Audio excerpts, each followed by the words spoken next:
Kisah Syekh Subakir, penumbal tanah Jawa. Tak banyak orang tahu dan mengenal nama Syekh Subakir. Padahal Syekh Subakir adalah salah seorang ulama wali Songo periode pertama yang dikirim khalifah dari Kesultanan Turki Utsmaniyah Sultan Muhammad pertama untuk menyebarkan agama Islam di wilayah Nusantara.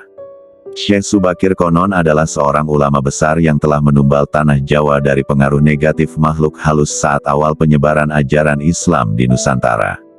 Kisahnya dimulai saat Sultan Muhammad pertama bermimpi mendapat wangsit untuk menyebarkan dakwah Islam ke tanah Jawa. Adapun mubalainya diharuskan berjumlah 9 orang. Jika ada yang pulang atau wafat maka akan digantikan oleh ulama lain asal tetap berjumlah 9. Sehingga dikumpulkanlah beberapa ulama terkemuka dari seluruh dunia Islam waktu itu. Para ulama yang dikumpulkan tersebut mempunyai keahlian masing-masing. Ada yang ahli tata negara, berdakwah, pengobatan, tumbal atau ruqyah, dan lain-lain. Lalu dikirimlah beberapa ulama ke Nusantara atau tanah Jawa. Namun sudah beberapa kali utusan dari Kesultanan Turki Utsmaniyah yang datang ke tanah Jawa untuk menyebarkan agama Islam tapi pada umumnya mengalami kegagalan. Penyebabnya masyarakat Jawa saat itu sangat memegang teguh kepercayaannya. Sehingga para ulama yang dikirim mendapatkan halangan karena meskipun berkembang tetapi ajaran agama Islam hanya dalam lingkungan yang kecil, tidak bisa berkembang secara luas.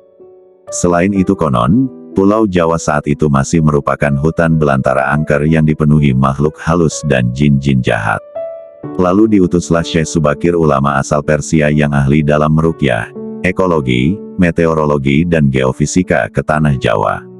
Beliau diutus secara khusus menangani masalah-masalah gaib dan spiritual yang dinilai telah menjadi penghalang diterimanya Islam oleh masyarakat Jawa ketika itu.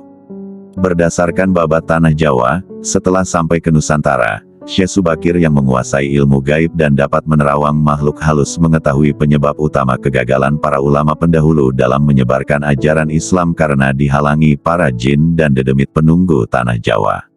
Para jin, dedemit dan lelembut tersebut bisa merubah wujud menjadi ombak besar yang mampu menenggelamkan kapal berikut penumpangnya dan menjadi angin puting beliung yang mampu memporak-porandakan apa saja yang berada di depannya. Selain itu para jin kafir dan bangsa lelembut tersebut juga bisa berubah wujud menjadi hewan buas yang mencelakakan para ulama pendahulu tersebut. Untuk mengatasi hal tersebut, konon Syekh Subakir membawa batu hitam dari Arab yang telah dirajah. Lalu batu dengan nama Raja Aji Kalacakra tersebut dipasang di tengah-tengah tanah Jawa yaitu di puncak Gunung Tidar, Magelang. Karena, Gunung Tidar dipercayai sebagai titik sentral atau pakunya tanah Jawa. Efek dari kekuatan gaib suci yang dimunculkan oleh batu hitam tersebut menimbulkan gejolak. Alam yang tadinya cerah dan sejuk, matahari bersinar terang, damai dengan kicau burung. Tiba-tiba berubah drastis selama 3 hari 3 malam. Cuaca mendung, angin bergerak cepat, kilat menyambar menimbulkan hujan api, gunung-gunung bergemuruh tiada henti. Lelembut, setan, siluman lari menyelamatkan diri. Jin, peri, banaspati, kuntilanak, jailangkung, semua hanyut dalam air karena tak kuat menahan panasnya pancaran batu hitam tersebut. Makhluk halus yang masih hidup pun mengungsi ke lautan. Sebagian jin yang lain ada yang mati akibat hawa panas dari tumbal yang dipasang Syekh Subakir tersebut. Melihat hal itu, konon sabda Palon, raja bangsa jin yang telah 9.000 tahun bersemayam di puncak Gunung Tidar terusik dan keluar mencari penyebab timbulnya hawa panas bagi bangsa jin dan lelembut. Sabda Palon lalu berhadapan dengan Syekh Subakir. Sabda Palon lalu menanyakan maksud pemasangan batu hitam tersebut. Sang ulama menyatakan, maksud dia, menancapkan batu hitam itu untuk mengusir bangsa jin dan lelembut yang mengganggu upaya penyebaran ajaran Islam di tanah Jawa oleh para ulama utusan Khalifah Turki Utsmaniyah. Setelah terjadi perdebatan mereka segera mengadu kesaktian. Konon pertempuran antara keduanya terjadi selama 40 hari 40 malam, hingga sabda Palon yang juga dikenal sebagai Ki Semar Badranaya sang danyang tanah Jawa ini merasa kewalahan dan menawarkan perundingan. Sabda Palon mensyaratkan beberapa poin dalam upaya penyebaran Islam di tanah Jawa. Isi kesepakatan antara lain, Sabda Palon memberi kesempatan kepada Syekh Subakir beserta para ulama untuk menyebarkan Islam di tanah Jawa, tetapi tidak boleh dengan cara memaksa. Kemudian Sabda Palon juga memberi kesempatan kepada orang Islam untuk berkuasa di tanah Jawa, raja-raja Islam, namun dengan catatan. Para raja Islam itu silahkan berkuasa, namun jangan sampai meninggalkan adat istiadat dan budaya yang ada. Silahkan kembangkan ajaran Islam sesuai dengan kitab yang diakuinya, tetapi biarlah adat dan budaya berkembang sedemikian rupa. Syarat-syarat itu pun akhirnya disetujui Syekh Subakir. Selain di puncak Gunung Tidar, Syekh Subakir juga membersihkan beberapa tempat angker di tanah Jawa yang dikuasai para raja jin dan makhluk halus lainnya.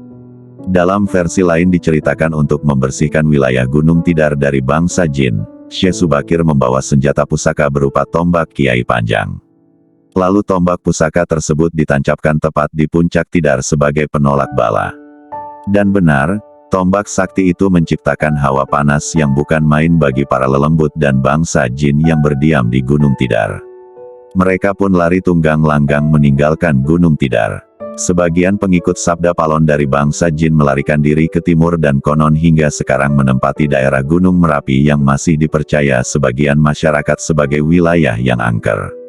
Bahkan sebagian lagi anak buah Sabda Palon ada yang melarikan diri ke Alas Roban, dan ke Gunung Serandil. Tombak itu sekarang masih dijaga oleh masyarakat dan ditempatkan di puncak Gunung Tidar dengan nama makam tombak Kiai Panjang. Dengan adanya tombak sakti itu, maka amanlah Gunung Tidar dari kekuasaan para jin dan makhluk halus karena keberhasilannya menumbal tanah Jawa lalu penyebaran Islam oleh Wali Songo periode pertama menjadi lancar. Nama Syekh Subakir lalu menjadi sangat terkenal dan dikagumi di kalangan para pendekar, penganut ilmu gaib dan kanuragan, bangsawan serta masyarakat di tanah Jawa ketika itu. Sehingga mereka terkesan mendewakan sang ulama asal Persia tersebut. Akhirnya, untuk melepaskan kefanatikan masyarakat terhadap Syekh Subakir dan untuk menjaga akidah umat Islam, maka pada tahun 1462 Masehi, Syekh Subakir pulang ke Persia, Iran. Ini dimaksudkan agar kefanatikan tersebut runtuh, dan masyarakat kembali kepada tauhid yang benar. Selain itu tugas utama Syekh Subakir untuk membersihkan tanah Jawa dari pengaruh negatif makhluk halus telah selesai. Selanjutnya setelah Syekh Subakir wafat posisinya digantikan oleh Wali Songo lainnya yaitu Sunan Kalijaga. Wallahu alam bisawab.